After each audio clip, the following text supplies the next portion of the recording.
नमस्कार दर्शक बंधु पाणीपाग अपडेट रे आपनको स्वागत। ओह कि खरा राज्यर विभिन्न अंचल में वर्तमान यही भली स्थिति देखा मिलूँ।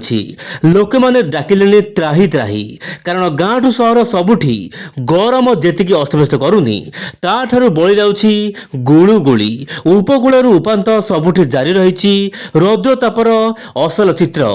किंतु दर्शक बंधु ये तो आरंभ आगकू आहरी मत देखा मिल पारे कहीं चलित वर्ष जेहेतु एलिनो आसूची वर्षा कम हेबो गरम मात्रा आहरी मत बढ़ी पारे देखिबार कथा।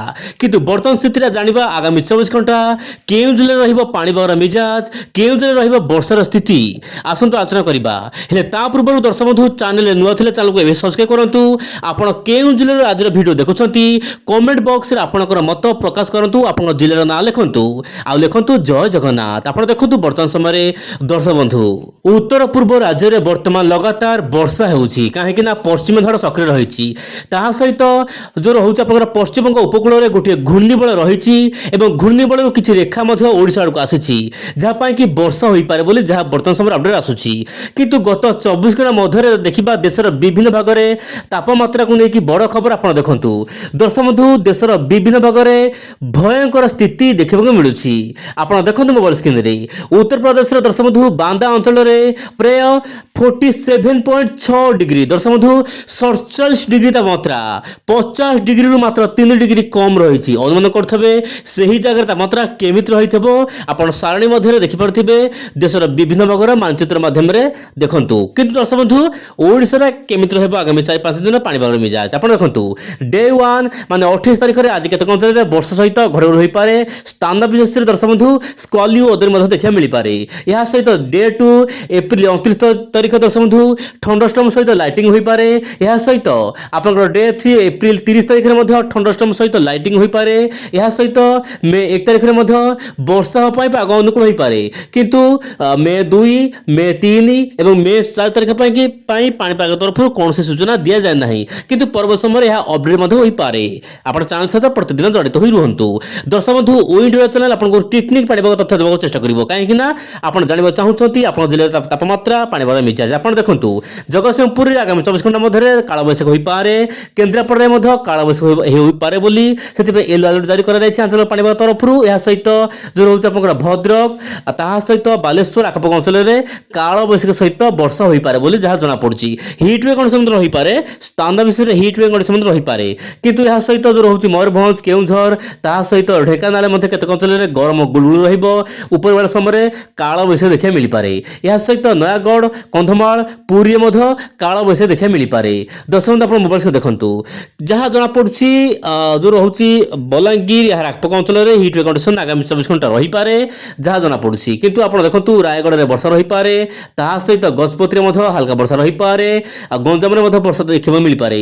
मालकानगिरी कोरापुट में हल्का मध्यम वर्षा रही पारे सहित नवरंगपुर यह सहित कलाहांडी आखपाख अंचल में वर्षा रही पारे। नुआपड़े मध्यमूर हल्का फुल्का वर्षा घड़घड़ सहित वर्षा हेबो किंतु हिट वेव कंडीशन आगामी 24 घंटा पर सामान्य हटी पारे बोली जहाँ वर्तमान समय अपडेट आसूची देखिबार कथा।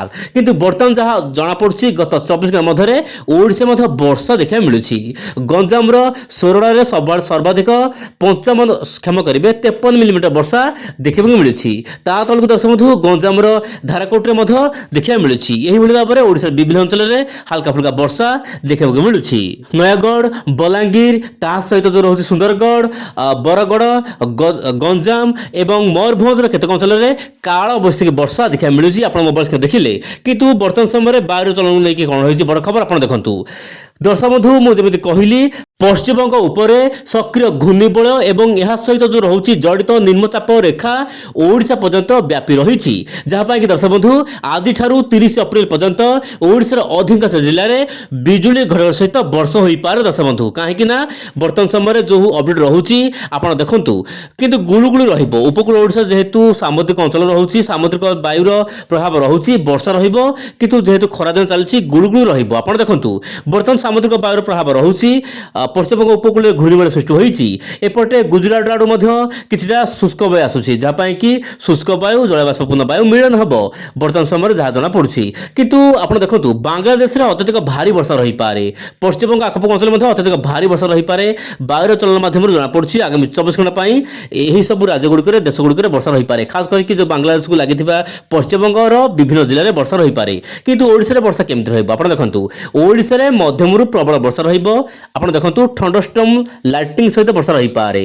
ଓଡ଼ିଶାର ଯେଉଁ ରହୁଛି ମାଲକାନଗିରି, କୋରାପୁଟ, ରାୟଗଡ଼ା, ଗଞ୍ଜାମ, ଗଜପତି, ନୟାଗଡ଼, ଖୋର୍ଦ୍ଧା, ପୁରୀରେ ମଧ୍ୟ ବର୍ଷା ରହିପାରେ। ଏପଟେ ଉତ୍ତର ଓଡ଼ିଶାର ଯେଉଁ ରହୁଛି ମୟୂରଭଞ୍ଜ, କେଉଁଝର, ବାଲେଶ୍ୱର, ଭଦ୍ରକ, କେନ୍ଦ୍ରାପଡ଼ା, ତାହା ସହିତ ଯାଜପୁର, ଢେଙ୍କାନାଳ, ଅନୁଗୁଳ ଏହିସବୁ ଜିଲ୍ଲାମାନଙ୍କରେ ମଧ୍ୟ କାଳବୈଶାଖୀ ବର୍ଷା ଦେଖିବାକୁ ମିଳିପାରେ।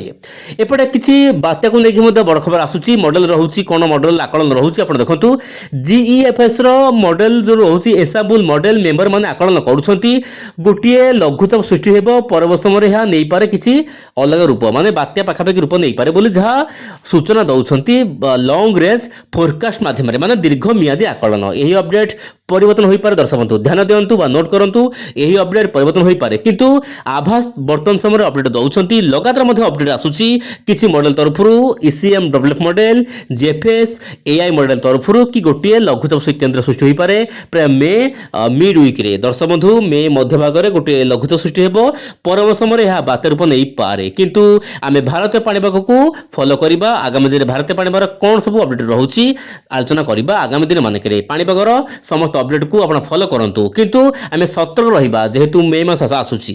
କିନ୍ତୁ ବାତ୍ୟା ଯେଉଁ ରହୁଛି କାଳବୈଶାଖୀ ଭଳି ଆଗାମୀ 5 ଦିନ ମଧ୍ୟରେ ହେବ ଏମିତି କିଛି ସୂଚନା ନାହିଁ, ବାତ୍ୟା ପାଇଁ ଏମିତି କିଛି ସୂଚନା ନାହିଁ ଦର୍ଶକ ବନ୍ଧୁ। ତେବେ ଦର୍ଶକ ବନ୍ଧୁ ଯେହେତୁ ମେ ମାସ ଆସୁଛି ଆପଣ ନିଶ୍ଚୟ ଉପରେ ସତର୍କ ରୁହନ୍ତୁ, ସାବଧାନ ରୁହନ୍ତୁ। ତେବେ ପାଣିପାଗ ଖବର ଦେଖିଲେ ସାରା ଭାରତର ଆଗାମୀ 24 ଘଣ୍ଟା କେମିତି ରହିବ, ପ୍ରତିଦିନ ପାଣିପାଗ ଖବର ସହିତ ଜଡ଼ିତ ହୋଇ ରୁହନ୍ତୁ ୱିଣ୍ଡୋଡା ଚ୍ୟାନେଲ ମାଧ୍ୟମରେ। ନମସ୍କାର, ଜୟ ଜଗନ୍ନାଥ ଦର୍ଶକ ବନ୍ଧୁ।